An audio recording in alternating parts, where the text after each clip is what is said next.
Everyone, it's time for us to go ahead and take a look at the Google Pixel 6 Pro and see how this phone holds up in 2023. Now, this phone this year will pretty much be hitting 2 years old, which is pretty wild because it doesn't even feel like it's been 2 years since this phone has came out. So, if you want to pick up this device, the links will be down in the description. You can get them from there and you can help support the channel at the same time. Now, starting off with the outside of this specific phone, we do have that pretty decent 6.7-inch LTPO AMOLED display. And when this phone came out, you have to remember that this was coming off the heels of the Pixel 5 from 2020. So this phone came out in 2021, the year after, and I personally do think that this was one of the biggest jumps that Google has ever done from one generation of devices to the other. Because before this, not only did this thing look so unique and look so beautiful, but it was a massive jump from its previous generation. Even all the Pixels, like even the Pixel 2 XL, which was probably my favorite looking Pixel, this thing just swallowed that up. Like this thing looked way better. And this display was honestly very good. Like I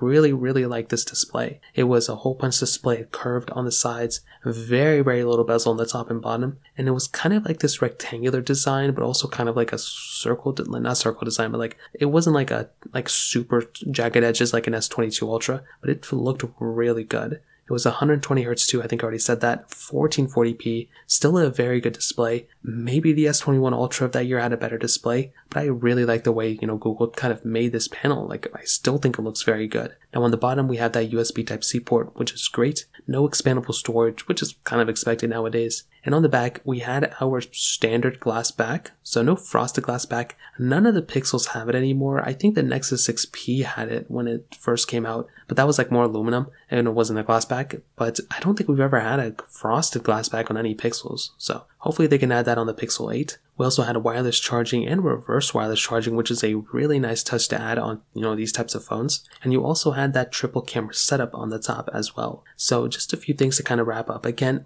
IP certification on this phone. And definitely, when you look at this phone and you look at like the Pixel 7 Pro, they just did such a good job with this phone that I'm just trying to figure out what they're going to do next to make these phones look different than the previous generation. Because the Pixel 7 Pro looks very similar to this phone. Although they're not identically the same, there are a lot of similarities between the Pixel 7 Pro and the Pixel 6 Pro. Between the Pixel 5 and the Pixel 6 Pro, very few differences. So I think Google did a great job on the exterior of this phone. I am curious to see what they're going to be doing in the next generation, but still to this day, and when they compare it to the 2021 phones and the 2022 phones, this phone still looks very premium. Now on the camera side of things, like I mentioned before, this phone has that triple camera setup, so it has a 50 megapixel wide angle lens, 48 megapixel telephoto lens, a 12 megapixel ultra wide camera, and that also has an 11.1 megapixel ultra wide camera on the front. Now I don't know why they went that approach with the front camera, it's kind of random, but I will say this camera still holds up decently well in that standpoint as well. Or sorry, you're getting 4K at 30 on the front, which is great, and you're getting 4K at 60 on the back. So a few things right there. One, no 8K capability, which is okay. Samsung is really the only one who's doing it right now on a huge scale. OnePlus is kind of doing it too. But two, there's no 4K at 60 on the front. I kind of like having that type of capability considering it's been common on almost every single Samsung Galaxy flagship and every single, iPhone flagship. Even their budget, iPhones like the iPhone 13s and 12s can also do 4K 60 on the back or on the front. So I'd love to have seen that on the, Google Pixel 6 Pro, for example, but if we're not going to get it, I guess it's kind of understandable as well. So from that standpoint, there's not really too much to kind of hate on there. I will tell you though, there's a lot of capability within this camera still. Like I still think it has a lot of stuff going for it. So for one, you still have several features built in, which is nice. It's still going to be getting software improvements year after year. And I do think with Google, when they do release a new phone or, let's say they make the Pixel 8, I do think that some of those features that end up coming to the Pixel 8 will also end up trickling down for the Pixel 6 Pro at some point as well. Google has done that historically, and I think they did that with the Pixel 7 as well. So this phone will also be in line to be getting those type of cool camera features in the future. I will say though, I wouldn't necessarily pick this camera over like a Galaxy S22 Ultra or even like an iPhone 13 Pro Max, and those phones came out last year. So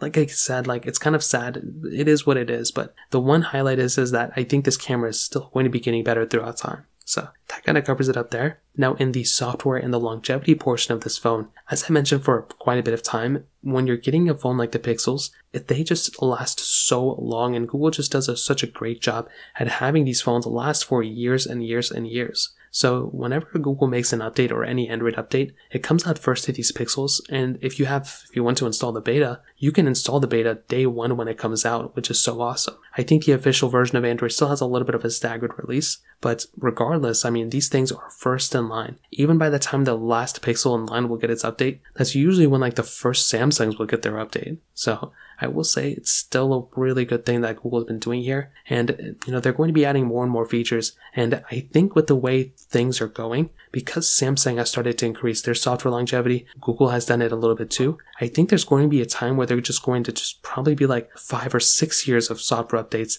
I don't know if this phone will be in line of getting it, but that's going to be another cool thing if that ends up happening. So in terms of software longevity, this phone's going to be lasting for a very, very long amount of time. Now on the performance side of things, this phone has that Google Tensor chipset inside of it, like we mentioned before, and it has 12 gigabytes of RAM on each individual model of this phone. So I really like that Google went ahead and made their own chipset. I think that was great. I will say though, the performance still could be a little bit better. So I like the amount of RAM this thing has inside of it. I think that's great. But I will say, when compared to the Qualcomm Snapdragon chipsets of that year, so in this case, I think we had the 888 from Samsung, you know, the Galaxy S21s and whatnot. Those chipsets perform better for what I want to do than the Google Tensor chipset. Meaning if you're playing super heavy intensive games, or if you're playing like emulating, you know, emulators by any means, then you're going to have a good experience if you're doing like low end emulators on the Tensor chipset. But if you're going to do those like more heavy intensive ones, you will not be able to do it on the Tensor at any high level when compared to even like a last generation chipset from Qualcomm.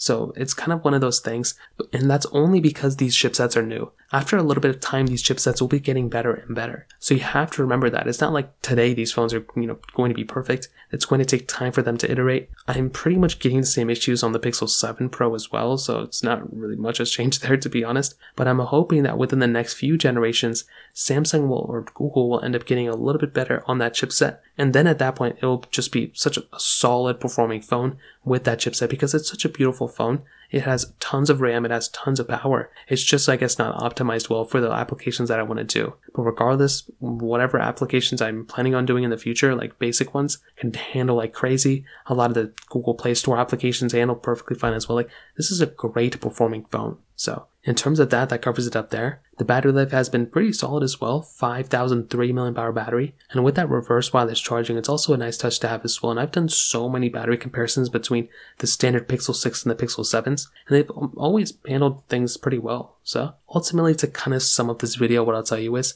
I think the Pixel 6 Pro is still completely worth it in this day and age. I think it's easily one of the best phones that Google's ever made. And when I look at this device, I'm just so happy with the approach Google did here. Like, it has so much power inside of it, it's not even funny. Now, it is going to be kind of interesting to see what Google plans on doing in the future with their Pro lineup. And if I can just kind of highlight a few things. One, great display, great build quality, great cameras, great battery life, like great everything. The only issue is that Tensor chipset, I think, needs to be improved a little bit more. I think if they can match even like a last generation Qualcomm, I think that's what they need to do. So far, it's pretty much not there yet, but I think it will be getting there probably over time. So in terms of that kind of covers it up there. If you have any other thoughts or questions, let me know in the comment section below. Hit the like button, that would mean so much, but definitely hit that subscribe button. More importantly than everything else, I love every single one of you guys. Hopefully I'll catch you guys in the next video. Peace out till then.